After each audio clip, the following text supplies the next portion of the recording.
بسم الله الرحمن الرحيم. الحمد لله الذي أنزل على عبده الكتاب ولم يجعل له عوجا قيما لينذر بأسا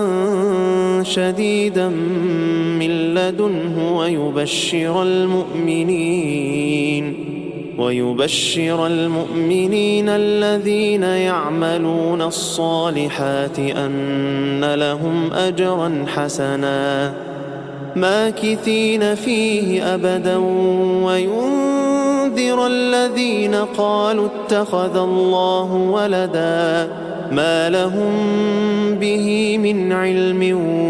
ولا لآبائهم كبرت كلمة تخرج من أفواههم إن يقولون إلا كذبا فلعلك باخع نفسك على آثارهم إن لم يؤمنوا بهذا الحديث أسفا إنا جعلنا ما على الأرض زينة لها لنبلوهم أيهم أحسن عملا وإنا لجاعلون ما عليها صعيدا جرزا أم حسبت أن أصحاب الكهف والرقيم كانوا من آياتنا عجبا إذ أوى الفتية إلى الكهف فقالوا ربنا آتنا من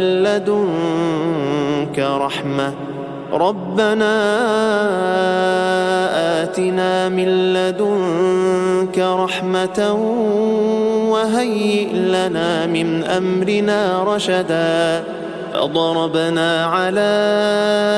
آذانهم في الكهف سنين عددا ثم بعثناهم لنعلم أي الحزبين أحصى لما لبثوا أمدا نحن نقص عليك نبأهم بالحق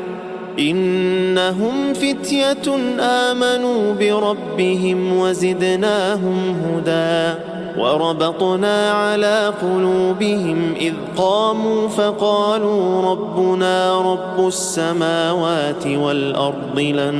ندعو من دونه إلها لقد قلنا إذا شططا هؤلاء قومنا اتخذوا من دونه آلهة لولا يأتون عليهم بسلطان بين فمن أظلم ممن افترى على الله كذبا وإذ اعتزلتموهم وما يعبدون إلا الله فأووا إلى الكهف ينشر لكم ربكم من رحمته ويهيئ لكم من أمركم مرفقا وترى الشمس إذا طلعت تزاور عن كهفهم ذات اليمين وإذا غربت تقرضهم ذات الشمال وهم في فجوة منه ذلك من آيات الله من يهد الله فهو المهتد ومن يضلل فلن تجد له وليا مرشدا وتحسبهم أيقاظا وهم رقود ونقلبهم ذات اليمين وذات الشمال وكلبهم باسط ذراعيه بالوصيد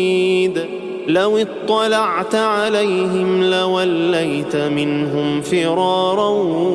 ولملئت منهم رعبا وكذلك بعثناهم ليتساءلوا بينهم قال قائل منهم كم لبثتم قالوا لبثنا يوما أو بعض يوم قالوا ربكم أعلم بما لبثتم فابعثوا أحدكم بورقكم هذه إلى المدينة فلينظر أيها أزكى طعاما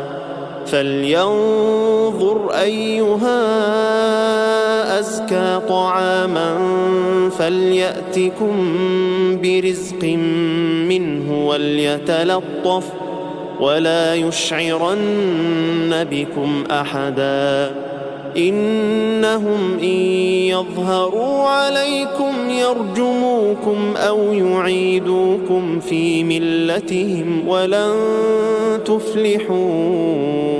إذن أبدا وكذلك أعثرنا عليهم ليعلموا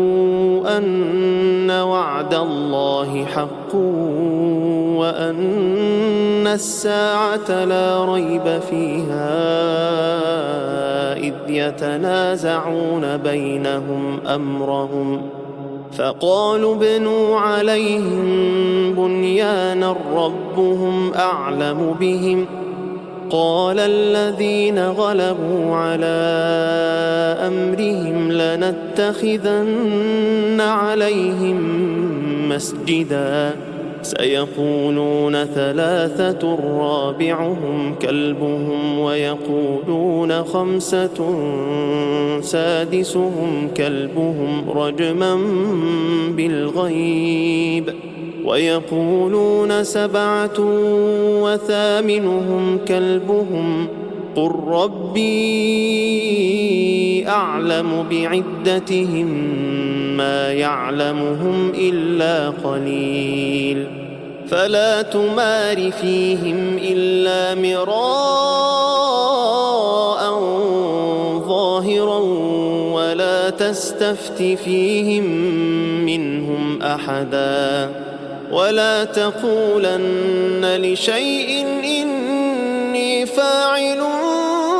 ذلك غدا إلا أن يشاء الله واذكر ربك إذا نسيت وقل عسى أن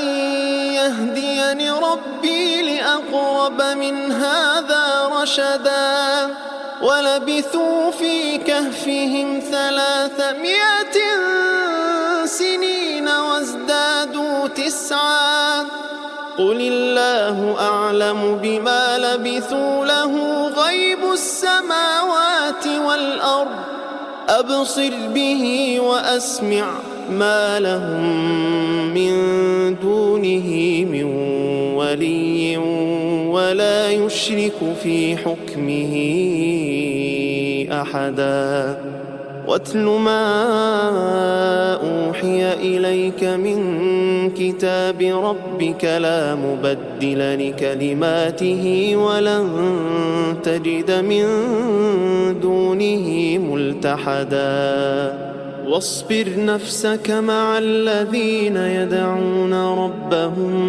بالغداة والعشي يريدون وجهه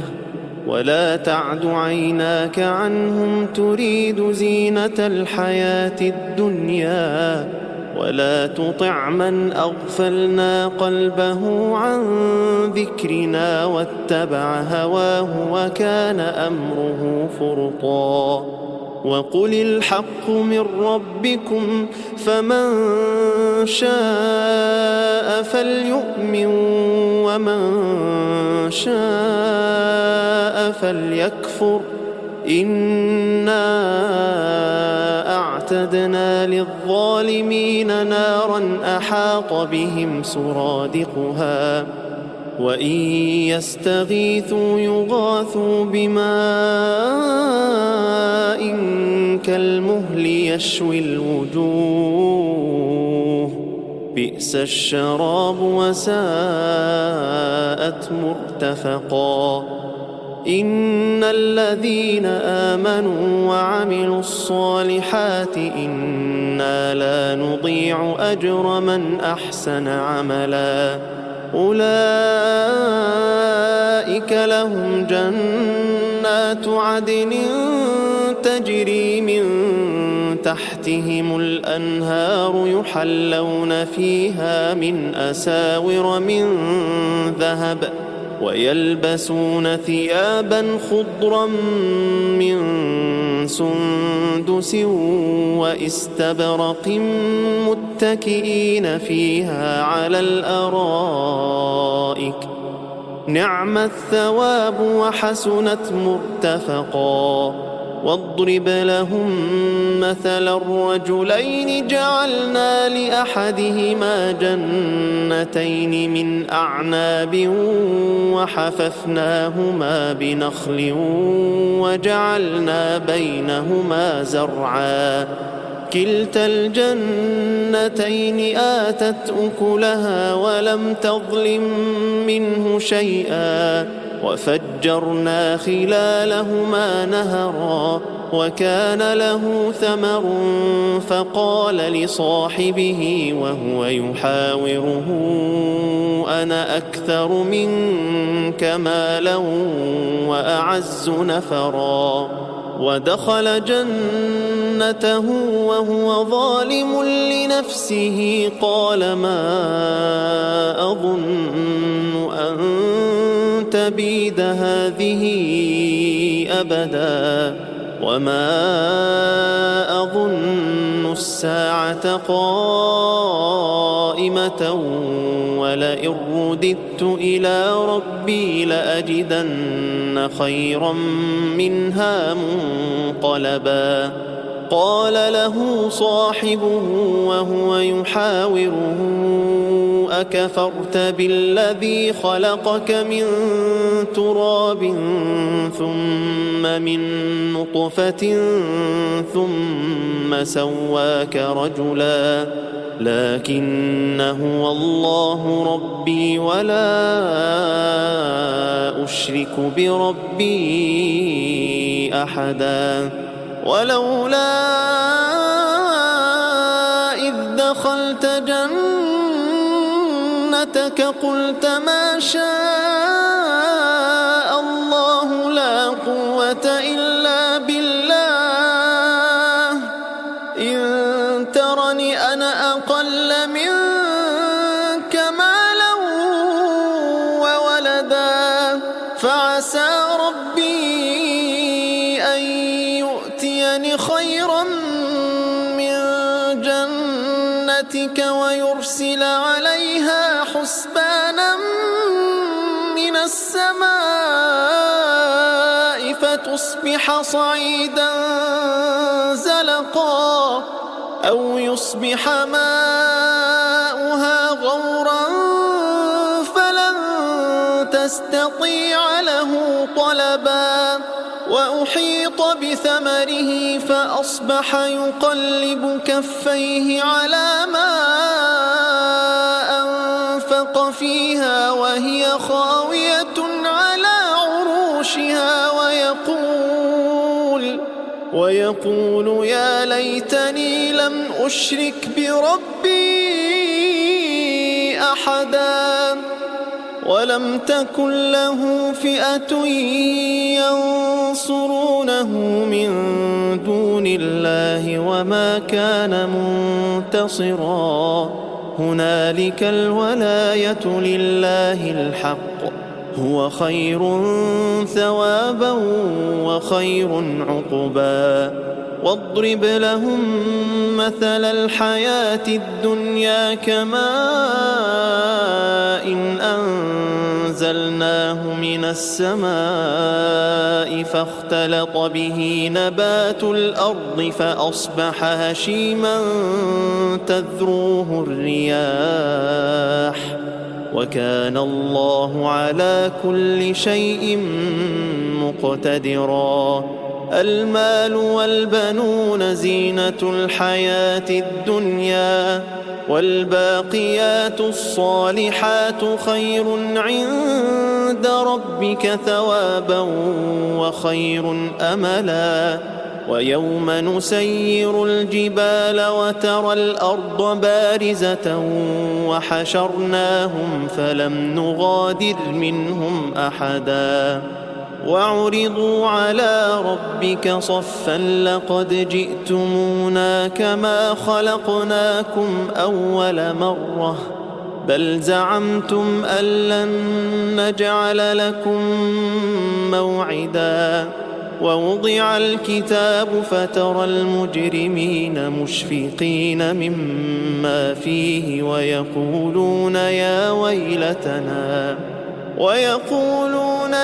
ويلتنا ما لهذا الكتاب لا يغادر صغيرة ولا كبيرة إلا أحصاها ووجدوا ما عملوا حاضرا ولا يظلم ربك أحدا. وإذ قلنا للملائكة اسجدوا لآدم فسجدوا إلا إبليس كان من الجن ففسق عن أمر ربه أفتتخذونه وذريته أولياء من دوني وهم لكم عدو بئس للظالمين بدلا. ما أشهدتهم خلق السماوات والأرض ولا خلق أنفسهم وما كنت متخذ المضلين عضدا. ويوم يقول نادوا شركائي الذين زعمتم فدعوهم فلم يستجيبوا لهم وجعلنا بينهم موبقا. ورأى المجرمون النار فظنوا أنهم مواقعوها ولم يجدوا عنها مصرفا. ولقد صرفنا في هذا القرآن للناس من كل مثل وكان الإنسان أكثر شيء جدلا. وما منع الناس أن يؤمنوا إذ جاءهم الهدى ويستغفروا ربهم إلا أن تأتيهم سنة الأولين أو يأتيهم العذاب قبلا. وما نرسل المرسلين إلا مبشرين ومنذرين ويجادل الذين كفروا بالباطل ليدحضوا به الحق واتخذوا آياتي وما أنذروا هزوا. ومن أظلم ممن ذكر بآيات ربه فأعرض عنها ونسي ما قدمت يداه إنا جعلنا على قلوبهم أكنة أن يفقهوه وفي آذانهم وقرا وإن تدعهم إلى الهدى فلن يهتدوا إذن أبدا. وربك الغفور ذو الرحمة لو يؤاخذهم بما كسبوا لعجل لهم العذاب بل لهم موعد لن يجدوا من دونه موئلا. وتلك القرى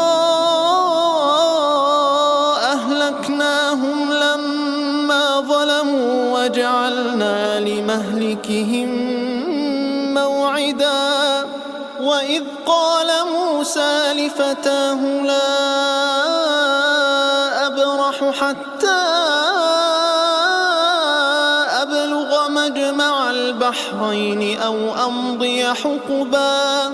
فلما بلغا مجمع بينهما نسيا حوتهما فاتخذ سبيله في البحر سربا فلما جاوزا قال لفتاه آتنا غداءنا لقد لقينا من سفرنا هذا نصبا قال أرأيت إذ أوينا إلى الصخرة فإني نسيت الحوت وما أنسانيه إلا الشيطان أن أذكره واتخذ سبيله في البحر عجبا قال ذلك ما كنا نبغ فارتدا على آثارهما قصصا فوجدا عبدا من عبادنا آتيناه رحمة من عندنا وعلمناه من لدنا علما قال له موسى هل أتبعك على أن تعلمني مما علمت رشدا قال إنك لن تستطيع معي صبرا وكيف تصبر على ما لم تحط به خبرا قال ستجدني إن شاء الله صابرا ولا أعصي لك أمرا قال فإن اتبعتني فلا تسألني عن شيء حتى أحدث لك منه ذكرا فانطلقا حتى إذا ركبا في السفينة خرقها قال أخرقتها لتغرق أهلها لقد جئت شيئا إمرا قال ألم أقل إنك لن تستطيع معي صبرا قال لا تؤاخذني بما نسيت ولا ترهقني من أمري عسرا فانطلقا حتى إذا لقيا غلاما فقتله قال أقتلت نفسا زكية بغير نفس لقد جئت شيئا نكرا قال ألم أقل لك إنك لن تستطيع معي صبرا قال إن سألتك عن شيء بعدها فلا تصاحبني قد بلغت من لدني عذرا فانطلقا حتى إذا أتيا أهل قرية استطعما أهلها فأبوا أن يضيفوهما فوجدا فيها جدارا يريد أن ينقض فأقامه قال لو شئت لاتخذت عليه أجرا قال هذا فراق بيني وبينك سأنبئك بتأويل ما لم تستطع عليه صبرا أما السفينة فكانت لمساكين يعملون في البحر فأردت أن أعيبها وكان وراءهم ملك يأخذ كل سفينة غصبا وأما الغلام فكان أبواه مؤمنين فخشينا أن يرهقهما طغيانا وكفرا فأردنا أن يبدلهما ربهما خيرا منه زكاة وأقرب رحما وأما الجدار فكان لغلامين يتيمين في المدينة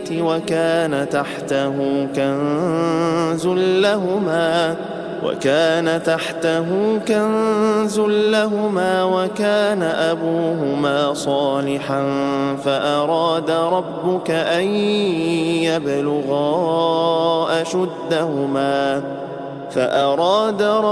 أن يبلغا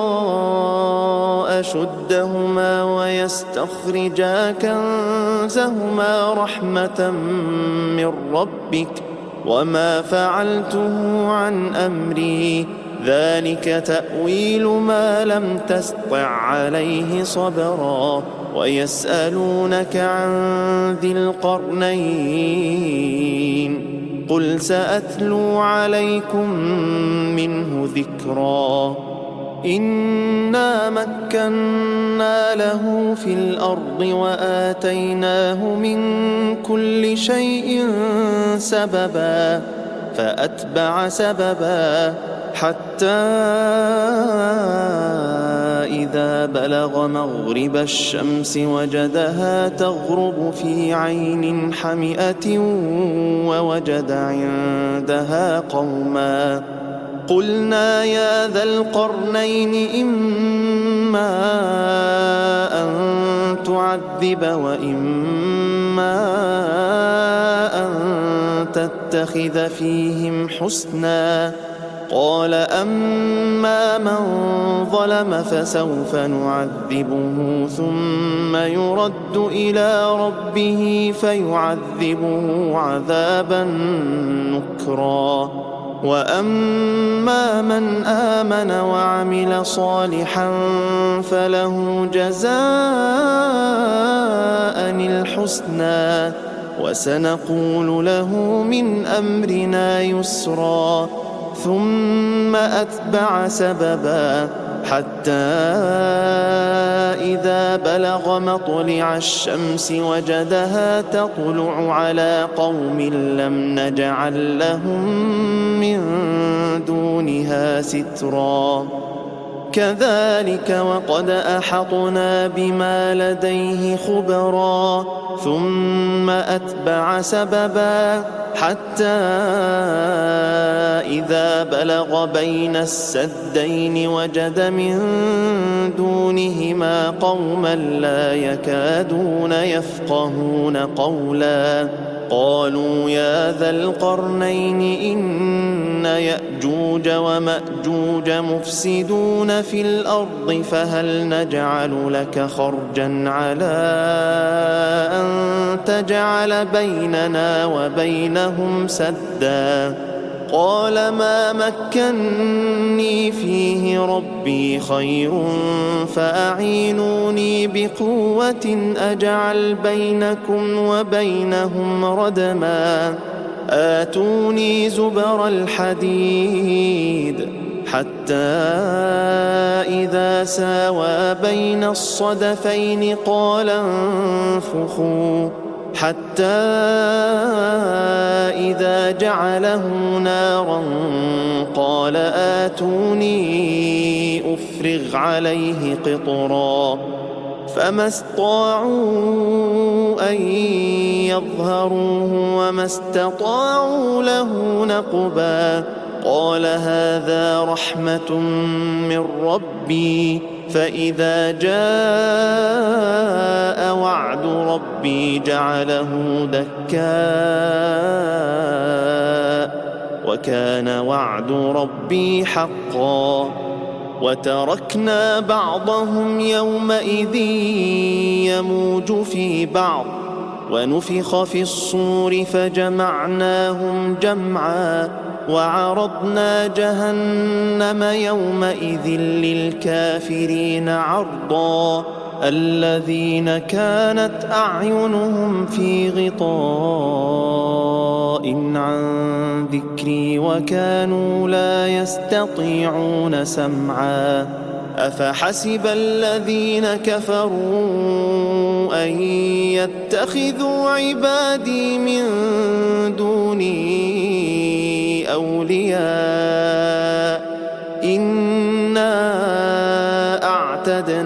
جهنم للكافرين نزلا قل هل ننبئكم بالأخسرين أعمالا الذين ضل سعيهم في الحياة الدنيا وهم يحسبون أنهم يحسنون صنعا أولئك الذين كفروا بآيات ربهم ولقائه فحبطت أعمالهم فلا نقيم لهم يوم القيامة وزنا ذلك جزاؤهم جهنم بما كفروا واتخذوا آياتي ورسلي هزوا إن الذين آمنوا وعملوا الصالحات كانت لهم جنات الفردوس نزلا خالدين فيها لا يبغون عنها حولا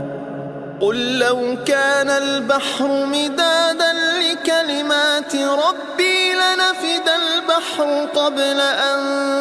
تنفد كلمات ربي ولو جئنا بمثله مددا قل إنما أنا بشر مثلكم يوحى إلي أنما إلهكم إله واحد فمن كان يرجو لقاء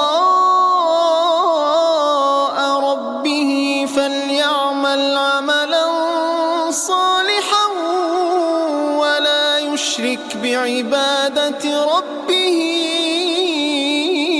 أحدا.